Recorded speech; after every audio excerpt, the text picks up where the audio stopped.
जाई कैसे। या हो बोला जाई कैसे।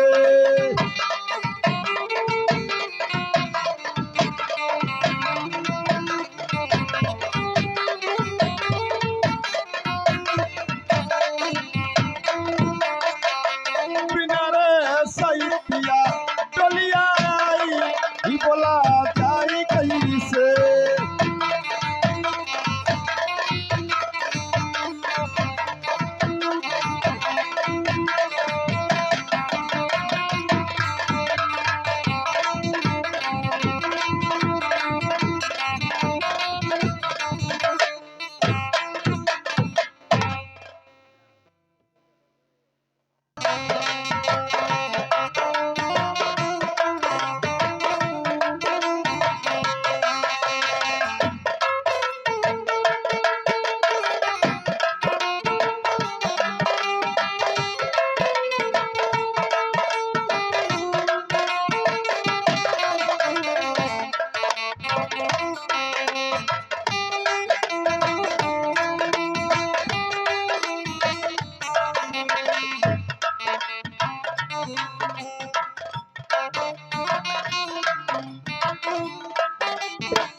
ए है वाली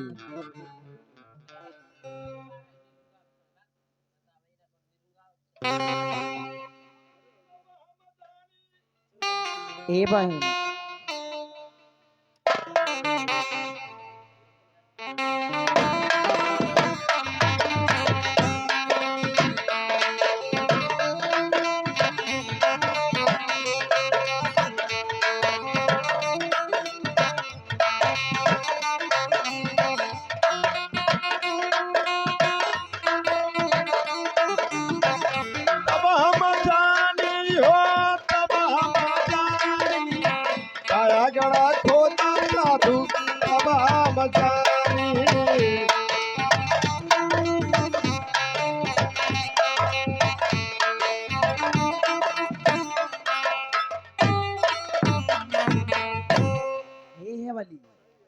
अरे मुत बिया शादी कहले रे पैबना कहली अरे जोगी अक्षर फंसा की आ चले के अय लक्ष्मी क्या मुझे रास्ता बता सकती हो।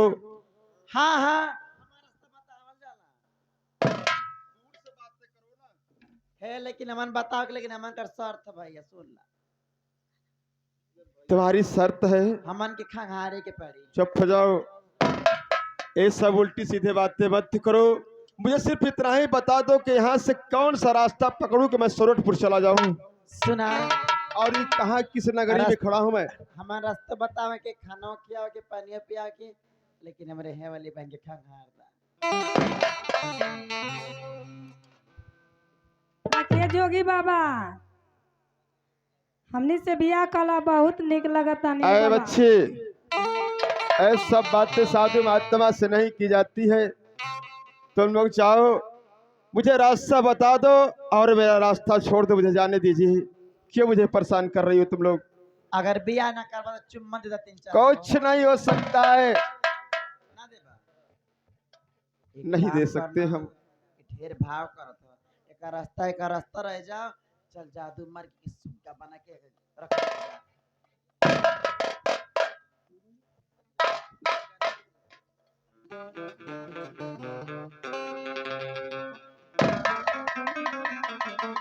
ए बहिन गावे के रहती अतर के जादू मार के सुक्का बना दे जाई भी। आवरी जदवा मार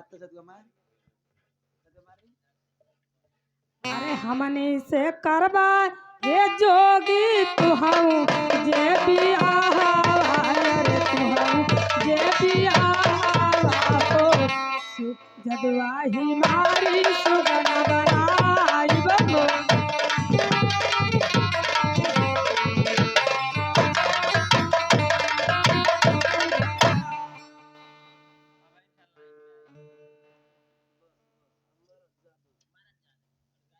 अरे जादू मार रहे मारता का तो उन्होंने मुंह ले तक जादू मार। अरे मुझे रास्ता बता दो, क्यों मैं रास्ता के तुम लोग दोनों बाधा बनी हो? मुझे रास्ता बताओ कि मैं कौन सा रास्ता पकड़ूं और मुझे सूरजपुर जाना है। चलाती क्या ना रे। काली काली महाकाली मार दे जादू हाय।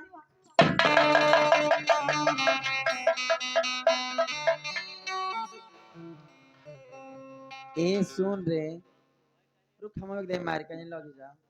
काली काली महाकाली दोनों हाथ बधाए चाली ए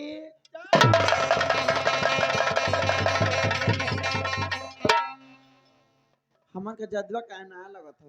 सुन सुन सुन अब ले ले गोलका वाला ना ओकर गोलका छोड़ ले ओकर गोलकी छोड़ भी छोड़ गोलकी छोड़ लमकी ना छोड़ाओ गोलकी छोड़ रे माई।